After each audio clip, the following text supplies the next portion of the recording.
Good evening, folks. Some absolutely massive moves in global markets today. Never mind Bitcoin.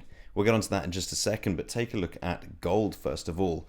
Down something like 4% on the day. That is an absolutely massive move, and of course it comes after reaching historic highs once again. If we zoom this out just for context, you can see that this 4% down move is one to rival this big down day that we had back on October the 25th. I can't remember exactly which record that broke, but it broke a record for single day moves in the gold market. And once again, this is coming after record highs. If we actually measure that move from the record highs that we put in just yesterday to where we are right now, that is nearly 5%, and to the absolute low, about 5.5%. Take a look at silver as well. Once again, after making record highs, this absolutely huge run up in the last few days of December here put in a massive swing down today, with that representing about 14% to current prices from the previous all-time high. So there's a couple of things going on here. We've got, first of all, profit taking, because of course we had that massive move to the upside.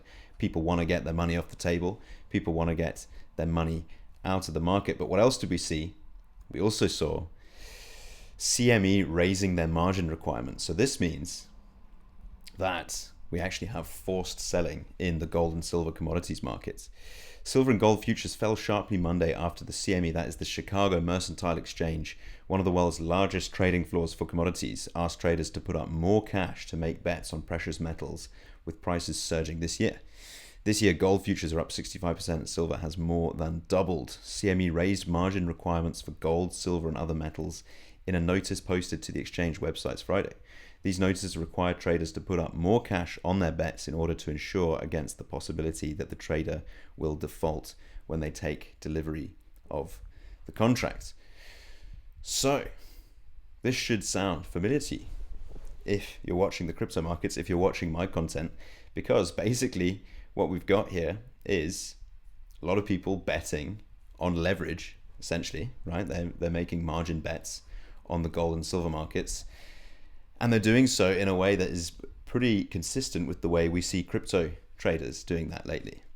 And what did we see in Bitcoin today? Once again, I'm so sorry to say it, another pump and dump maneuver, right? From the beginning of the day, up something like 3.4%, right? Up here to $90,370. And then, almost as if like clockwork, straight back down again. It's the same playbook that we saw back here on the 26th of December, pretty similar to what we saw back here on the 22nd, pretty similar, in fact, eerily similar to this big one here on the 18th and this big one here on the 17th. And the driving factors, pretty much the same again. It is, of course, liquidations. Over the last 24 hours, $160 million worth of long liquidations and about $140 million short liquidations on the market. People see this green candle appearing, they hop in to bet on that, add a little bit to the momentum, and then we ebb back down and those long bets get liquidated. They are forced to sell. Forced selling means forced supply on the market. It means a sudden increase in supply on the market. Increased supply, demand stays the same, or it's not there, it's not coming up to meet that supply, and prices come down just as quickly as they went up. Unfortunately, a lot of people talking about manipulation in the market. Okay, that is because we keep peaking out at the same times, right? It seems like that, like the market is something synthetic is happening here to quash interest and quash the excitement, quash the uptake of supply in these runs. Also very easy to manipulate markets when there's a lot of leverage around, when you can see this same pattern playing out again and again, right? People jumping in with money that they don't have on those green candles like clockwork every time. It's much easier to bully prices around in an environment like that, because once again, you push prices down just a little bit. If you can drip supply into the market to keep prices suppressed and you push it down just a little bit, eventually those stops are going to start going off. Those sellers are going to be forced to sell. They're not making the decision themselves. So it's much easier to push around prices when a market is like that. But what I will say is we've been in this kind of extended range, right? Since the lows back on the 21st of November, it seems like we are kind of building up for a bigger move from here.